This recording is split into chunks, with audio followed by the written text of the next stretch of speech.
Hello my dear viewers, welcome to my YouTube channel.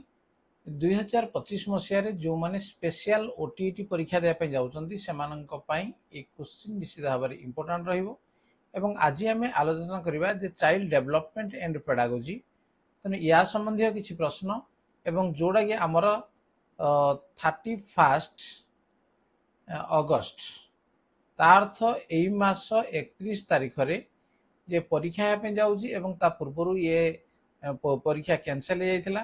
तेणु एथर परीक्षा पे आमके आउ टिके सजग होबाक पड़िबो। तेणु सेति पई ए प्रश्न को आम प्रथम शेष पर्यंत देखि नेबा एवं चाइल्ड डेवलपमेंट एंड पेडागोजी जो 30 टी प्रश्न हमर आसीबो से 30 टी प्रश्न रु अधिक नंबर केमिति आमे रखि परिबा एवं जा द्वारा स्पेशल ओटीटी को क्लियर करि परिबा। ताल ठीक अछि। तेणु जो हमर इन सर्विस टीचर माने ए परीक्षा दे पे जाउछंती से माने एई वीडियो को प्रथम शेष पर्यंत देखि नियंतु एवं ता पूर्व जदि चैनल को नुआ आछन सब्सक्राइब कर नियंतु ता नोटिफिकेशन बेल को मध्य ऑन कर नियंतु। ताहले आमे चाइल्ड डेवलपमेंट एंड पेडागोजी रो काली 30 टी प्रश्न को आमे आलोचना करथिले। आज आमे नंबर 31 थारो आलोचना करिबा। काली नंबर 31 कोन अछि देखिबा जे कोहलर अंतर्दृष्टि शिक्षण परीक्षा रे व्यवहृत पशुटी हैला। कोहलर अंतर्दृष्टि शिक्षण परीक्षा रे व्यवहृत पशु को पशु परीक्षा करथिले ने बिराड़ी, सिंपांजी, गरिला, मूसा। तार सठिक उत्तर होउजी सिंपांजी। नेक्स्ट केउ अवस्था को काल्पनिक भय बोली कहा जाए? काल्पनिक भय बोली कहा जाए विपन्न अवस्था, ईर्षा, लज्जा, उद्वेग अवस्था।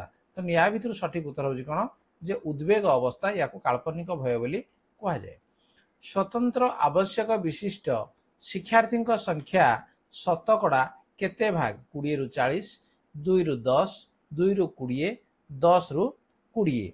तेणु यार सठिक उत्तर होउजी कोन जे 2 रु 10 शतकड़ा।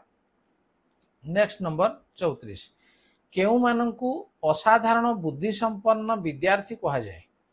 जहार बुद्धियांक 90 रु अधिक, जहार बुद्धियांक 100 रु अधिक, जहार बुद्धियांक कहले हमर आईक्यू 140 रु अधिक, जहार बुद्धियांक 80 रु अधिक। तेणु असाधारण बुद्धि संपन्न विद्यार्थी कहा जिवो काहाकू जहार बुद्धियांक 140 रु अधिक। नेक्स्ट प्रतिभाशाली शिक्षार्थी परिमाण संख्या केते? जो माने प्रतिभाशाली शिक्षार्थी होय सेमानकर परिमाण केते ने शतकड़ा 3 रु 5, शतकड़ा 10 रु 15, शतकड़ा 5 रु 10 एथि मध्यरु कोनोसिटी नुहे। यार सठिक उत्तर ला कोन जे शतकड़ा 3 रु 5।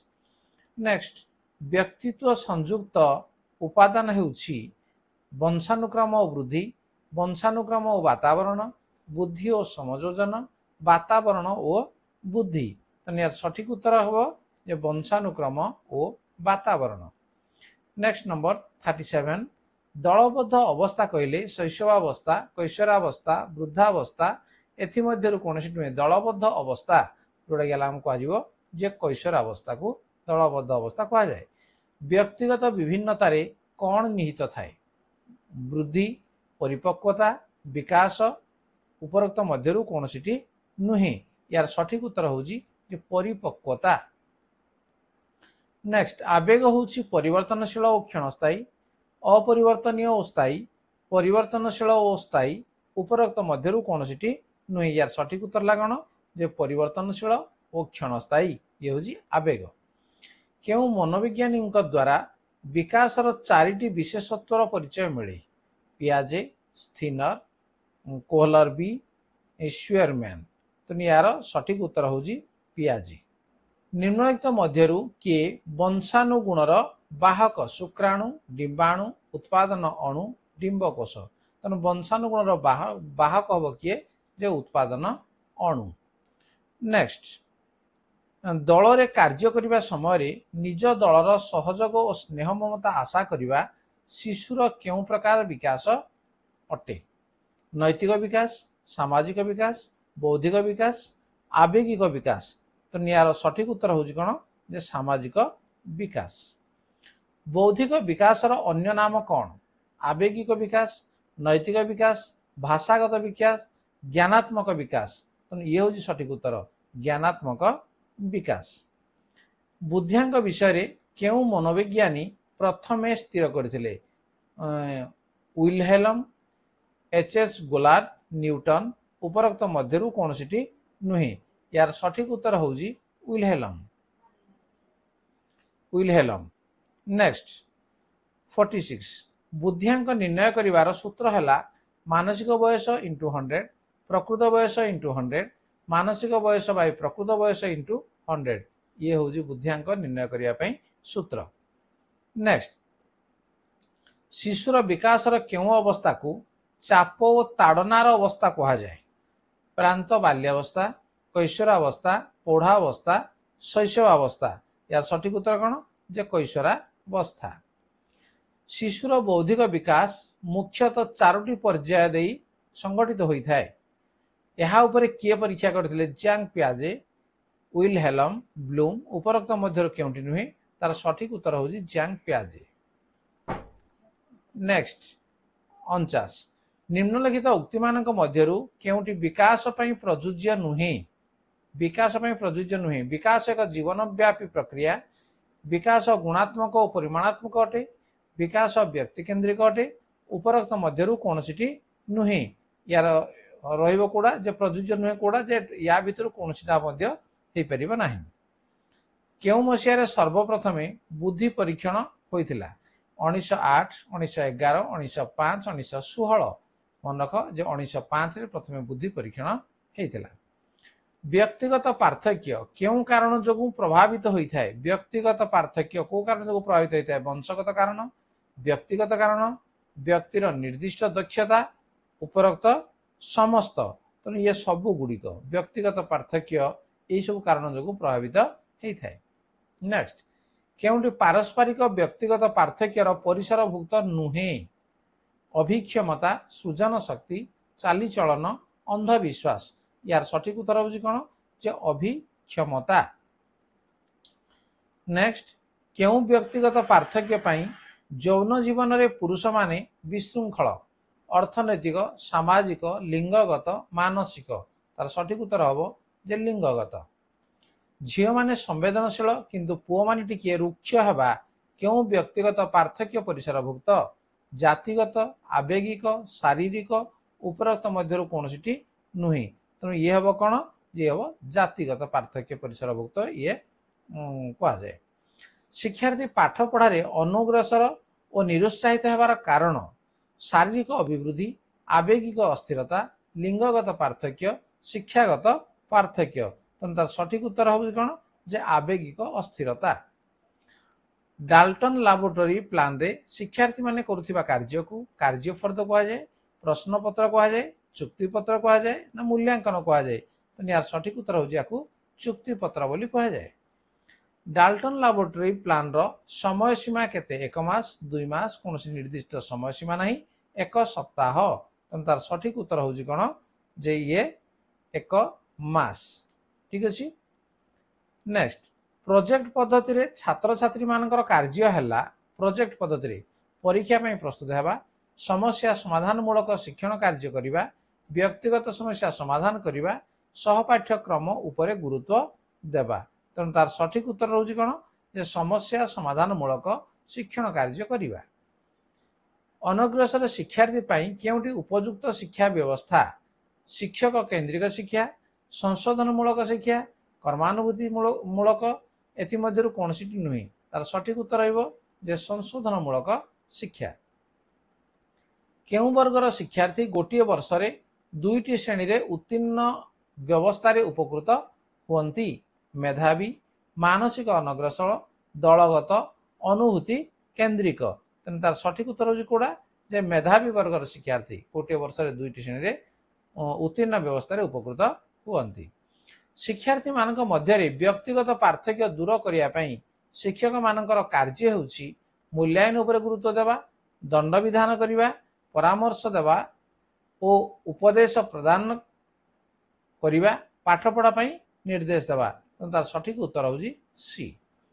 वंशानुगुण प्रवर्तकर मतरे शिशुर सर्वांगीन विकास वंशानुगत गुण द्वारा नियंत्रित, परिवेष्टन प्राप्त उपादान द्वारा संभव, आंशिक भाव में वंशानुगत गुण द्वारा नियंत्रित, आंशिक भाव में परिवेष्टिनी गुण द्वारा नियंत्रित। यार सठिक उत्तर हूँ कौन? जे वंशानुगत गुण द्वारा नियंत्रित। तेणु ये हूँ यार सठिक उत्तर।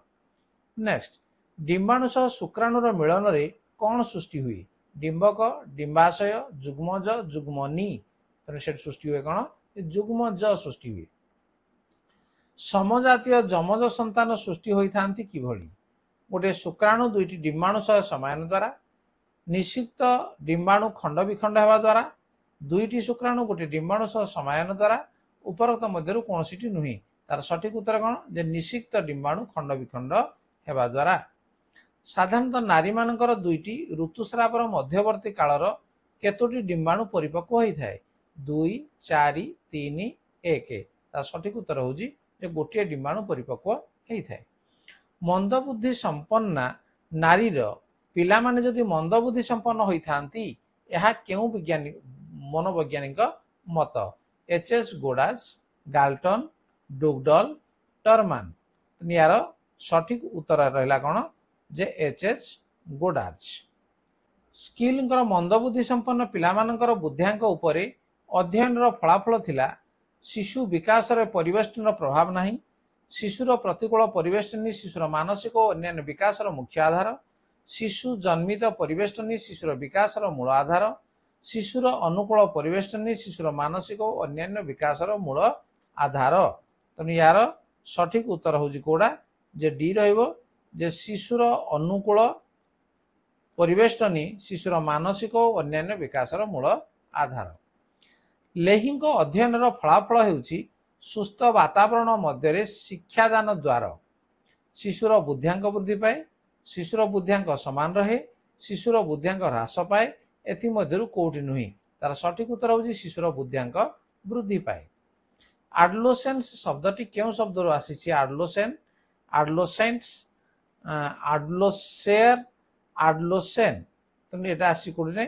ना सी आडलोसेयर ये शब्द रु आडलोसेंस शब्दटी आसी अछि नेक्स्ट निम्नोक्त मध्य केउटी अनाल ग्रंथि अंतर्भुक्त नुहे अनाल ग्रंथि नुहे आड्रेनाल ग्रंथि लाल ग्रंथि पिट्यूटरी ग्रंथि थायराइड ग्रंथि या भितर अनाल ग्रंथि नुहे हूँ लाल ग्रंथि एवं अन्य सब गुड़िक हूँ कौन जे अनाल ग्रंथि कैशोरावस्था मध्य बालक मानकर हाराहारी उच्चता केते वृद्धि पाए कैशोरावस्था समय 24 सेंटीमीटर 45 सेंटीमीटर 36 सेंटीमीटर 35 सेंटीमीटर तेणु तार सठिक उत्तर हूँ 36 सेंटीमीटर कैशोरावस्था मध्य बालिका मानकर उच्चता हाराहारी केते वृद्धि पाए 24 सेंटीमीटर 42 सेंटीमीटर 22 सेंटीमीटर 32 सेंटीमीटर तेणु तार सठिक उत्तर हूँ 24 सेंटीमीटर कैशोरावस्था घटुवा परिवर्तन क्यों कारण होता है बा घटी थाए वंशगत जीनगत हर्मोन प्रभाव खाद्यर प्रभाव जे हर्मोन प्रभाव जो कैशोरावस्था परिवर्तन घटी थाए कैशोरावस्था क्यों आवश्यकता गुड़िक मौलिक आवश्यकता श्रेणीभुक्त अटे स्नेह प्रेम भल पाइबा यौन संपर्क नेतृत्व स्वाधीनता स्वीकृति भल पाइबा क्षुधा तृष्णा स्नेह प्रेम क्षुधा तृष्णा विश्राम यौन संपर्क तेणु ये हूँ आम सठिक उत्तर नेक्स्ट एचआईवी द्वारा मनुष्य को क्यों रोग व्यापी थाए जख्मा ऑस्टियोमालेशिया पोलियो एड्स तेणु एचआईवी द्वारा मनुष्य को एड्स रोग व्यापी थाए ताले आमे आज 76 31 ठारू 76 पर्यंत आमर सीडीपी बा चाइल्ड डेवलपमेंट एंड पेडागोजी संबंधी प्रश्न आम आलोचना कले तेणु ये प्रश्न को जब आगु अभ्यास करथिबा ताहले अति सहज रे आम स्पेशल ओटीटी को पार कर जिबा ताले ठीक अछि वीडियो भल लागुची ताको लाइक कमेंट शेयर करो एवं जदि चैनल को आसी ताको सब्सक्राइब करने ता नोटिफिकेशन बेल को मध्य ऑन कर ले ताले आज आलोचना को रखिबा देखा हबो परवर्ती वीडियो रे आज पे एतिकी धन्यवाद बाय बाय।